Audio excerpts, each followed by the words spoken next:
नमस्कार दोस्तों, मैं दिनेश कुमार उपस्थित हूं आज आपके समक्ष पुनः नया सेशन लेकर के। जो डेली का हमारा एपिसोड होता है करंट अफेयर की चर्चाओं का मुद्दा लेकर के, जहां मैं आज बात करने जा रहा हूं रामकृष्ण परमहंस का। और यह क्लास जो मिल रही है आपको, यह मिल रही है नंदनी आईएएस के इस ऑनलाइन प्यारे से यूट्यूब चैनल पर, जहां आपको सभी तरह से यूपीएससी की सारी क्लासेस तैयारी पूर्णतः निशुल्क करवाई जा रही हैं वर्तमान। तो कहाँ हैं, किस और भटक रहे हैं आप? आइए और कीजिए अपनी तैयारी अपने तरीके से। आइए नंदनी आईएएस के साथ और सफलता पाइए, सफलता सुनिश्चित कीजिए। आज हम बात करने जा रहे हैं महान श्री रामकृष्ण परमहंस जी के बारे में, क्योंकि ये इनके जो जीवन था उसकी वजह से आज हमारे जीवन में भी, आज के जो वर्तमान जीवन है उसमें कहीं न कहीं इनकी विचारधाराओं का प्रभाव देखने को हम सभी को देखने को मिलता है। तो चलिए बिना समय जाए किए करते हैं इनकी जो बातें हैं, इनकी विचारधारा हैं और क्या महत्व है और क्यों हम आज इनका डिस्कशन करें। क्या आपने भी इनके बारे में पढ़ा है पहले कभी? अगर नहीं तो देखिए क्लास पूरी, समझ में तो आएगा। और पढ़ा है तो क्लास देखिए, क्या इस अंदाज में, क्या इस रहस्यमय जीवन को जाना है इनके बारे में कि ये किस विचारधारा के थे, कितना ये अच्छे से इन्होंने किया, सारी बात ये चर्चा में आए। इसका कारण यह है कि इन हाल ही में इनकी एक जयंती मनाई गई। तो वह कब मनाई गई? तो वह 18 फरवरी 18 फरवरी अर्थात जो कल 18 फरवरी कल निकली, आज 19 है। तो 18 फरवरी को जो मनाई गई वह है, आपको सभी को पता है, रामकृष्ण मिशन जी के बारे में, जहां ये 189वें नंबर की थी और जिसका आयोजन किया गया है, इसलिए ये चर्चा में आए हुए हैं। तो अब हम इनको विस्तार से पढ़ने जा रहे हैं। संदर्भ मैंने आपको बताया कि 18 फरवरी 2025 को महान संत श्री रामकृष्ण परमहंस जी के की जो है हमारी 189वीं जयंती क्या की गई, मनाई गई है। उसी की वजह से ये चर्चा में आई। तो इतिहास में भी इनके बारे में हम पढ़ते ही हैं। आप सभी को पता है कि जो स्वामी विवेकानंद जी ने हैं वे इनके शिष्य थे और इनके विचारों को उन्होंने क्या किया, आगे बढ़ाए और उन्होंने इनके नाम से एक संस्था का गठन भी किया था। आपको अगर पता है तो आपको जवाब देना है कमेंट बॉक्स में। चलिए बात करते हैं रामकृष्ण परमहंस जी के जन्म के बारे में। तो इनका जन्म जो है वह हुआ था 18 फरवरी। तो 18 फरवरी को हुआ, तभी तो 18 फरवरी को मनाया। लेकिन हुआ कब था? 1836 को हुआ था। और कहां पर हुआ था ये हुआ था पश्चिम बंगाल के कामार पुकुर जो गांव है, कामार पुकुर गांव में हुआ था। और उस वक्त इनको नाम दिया गया था गदाधर चट्टोपाध्याय के रूप में हुआ था। वे 19वीं शताब्दी के सबसे महत्वपूर्ण धार्मिक व्यक्तियों में से एक थे। शताब्दी याद रखिएगा, 19वीं शताब्दी के समय सबसे महत्वपूर्ण व्यक्तियों में से एक थे धार्मिक रूप से। इनके बारे में मुख्य बातें जानते हैं, क्या क्या है इनकी विशेषता है। इनको पढ़ते हैं, मुख्य बिंदु को अगर पढ़ेंगे इनके जीवन के बारे में तो आपको समझ में आएगा कि ये जीवन को किस रूप में देखते थे, किस रूप में जानते थे। जन्म और प्रारंभिक जीवन। तो इनका प्रारंभिक जीवन और जन्म आपको भी बताए हैं कि 18 फरवरी 1836 को इनका जन्म हुआ और इसके बाद में इनका प्रारंभिक जीवन व्यतीत होता है, प्रारंभ होता है। तो 1886 के बीच की हम बात करेंगे। इन्होंने रामकृष्ण परमहंस ने कई आध्यात्मिक अनुभवों से गुजरते हुए विभिन्न धर्मों का बारे में इन्होंने साधना की। विशेषकर हिंदू, इस्लाम और ईसाई धर्म की इन्होंने साधना की और जाना है कि कौन कौन से धर्म किस तरीके से हैं। ठीक, आगे जो बात है वो है दक्षिणेश्वर काली मंदिर के पुजारी। इन्होंने जो रामकृष्ण मिशन रहे उन्होंने पूजा भी की मंदिर में। तो काली जो दक्षिणेश्वर काली मंदिर है वहां पर इन्होंने पूजा प्रारंभ की और जब इनकी आयु थी 20 वर्ष की आयु में वे दक्षिणेश्वर काली मंदिर के पुजारी बने और गहन आध्यात्मिक साधना शुरू की। इसके बाद इन्होंने क्या कहा, इन्होंने जो साधना की किसकी माता थी, काली मंदिर है तो उसको माता कहा जाता है, माँ कहा जाता है। तो इन्होंने कहा माँ काली की भक्ति के बारे में इन्होंने वर्णन किया और कहते हैं इन्होंने माँ काली को ईश्वर का साक्षात रूप माना और अपने जीवन में उनकी आराधना की। तो इन्होंने जीवन भर किसकी आराधना ज़्यादातर की है, तो इन्होंने माँ काली की है, ये याद रखिएगा। आध्यात्मिक साधना किस रूप में करना, आध्यात्मिक साधना के बारे में ये कहते हैं वे गहरे ध्यान और ईश्वर से प्रत्यक्ष संवाद की अनुभूति में लीन रहते थे।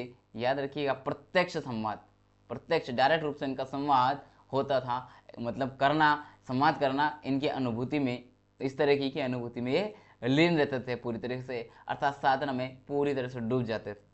जैसे आप लोग भी अगर इनके इस जीवन को अगर सीख लें और इससे अगर कुछ करें तो अपने अध्ययन सामग्री में आप क्या कर सकते हैं, जब भी आप पढ़ने बैठें तो पूर्णतः क्या हो जाएं, प्रत्यक्ष रूप से उन किताबों से क्या करें, संवाद की अनुभूति करें, उनसे बातचीत करने का ऐसा महसूस करें कि आप कहाँ चले गए, लीन हो गए पूर्णतः। ये याद रखिएगा, इस तरीके से तो कुछ सीखने को मिलता है इन चीज़ों से हमें। मुख्य शिक्षाएं और प्रभाव क्या क्या है। ईश्वर की एकता, उन्होंने यह सिखाया कि सभी धर्म एक ही परम सत्य की ओर ले जाते हैं। सभी धर्म एक ही परम सत्य, अंत में सभी को लक्ष्य एक ही है, वहीं लेके जाते हैं। और ईश्वर को किसी भी सच्चे आध्यात्मिक मार्ग से प्राप्त किया जा सकता है। आप कौन से मार्ग, कौन से धर्म के ईश्वर को मानते हैं ये मायना नहीं रखता, मायना रखता है आपका आध्यात्मिक मार्ग कैसा है। अगर सही और सटीक है, सभी के भले मत अलग हो सकते हैं लेकिन पथ एक ही है। और ये कहते थे कि जितने मत उतने पथ हैं, आप जितने मत अपनाएंगे उतने अलग अलग, मान लीजिए आपने अलग अलग लोगों से विचारधारा, उनसे वार्तालाप किया तो आपको किसी एक ही बिंदु पर सभी व्यक्तियों के द्वारा अलग अलग विचार दिए जाएंगे, सभी अलग अलग तरीके से आपको समझाएंगे, तो आपके सामने एक रास्ता नहीं होगा, एक से अधिक रास्ते हो जाएंगे। वैसे ही आप जितने अधिक धर्म का अपनाओगे उतने ही आपको क्या मिलेगा, अलग अलग रास्ते मिलेंगे, लेकिन मंजिल एक ही है, परम सत्य की ओर ले जाना। दिव्य मातृत्व, वे ईश्वर को माँ के रूप में देखते थे और जो ईश्वर थे उनके लिए, जिस भगवान को हम भगवान राम जो भी अलग अलग तरीके से मानते हैं पूज्य, उनको वे माता का रूप में मानते थे, क्योंकि उन्होंने किसकी, माँ काली की जो पूजा अर्चना की है, भक्ति की है। वे मानते हैं प्रेम, करुणा और भक्ति का महत्व समझते हैं, किसका, इनकी जो माता है उसी में। वैराग्य और त्याग, भौतिक सुखों से दूर रहते हुए उन्होंने सादगीपूर्ण और आध्यात्मिक जीवन का क्या किया है, संदेश हमारे सामने प्रस्तुत किया है। इनके जीवन से हमें सीखना चाहिए कि किस तरीके से भौतिक सुखों और इन सादगीपूर्ण जीवन रहते हुए किस सभी तरह का हम आनंद ले सकते हैं जीवन में। मानव सेवा, सबसे महत्वपूर्ण बात इनके जीवन से सीखना चाहिए वो यह है कि इन्होंने प्राणी में ईश्वर का वास कहा है, अर्थात जो कोई व्यक्ति है उसके अंदर ही ईश्वर है। आप ईश्वर की अगर सेवा करना चाहते हैं तो आप सबसे पहले उस जीव, उस प्राणी की सेवा करें, उसकी भक्ति करें। तो आप अगर उसकी सही से सेवा कर देंगे, मानव की सेवा सही से कर देंगे, तो आप ईश्वर की भक्ति कर ले गए हैं, सच्चे ईश्वर की भक्ति कर ले गए।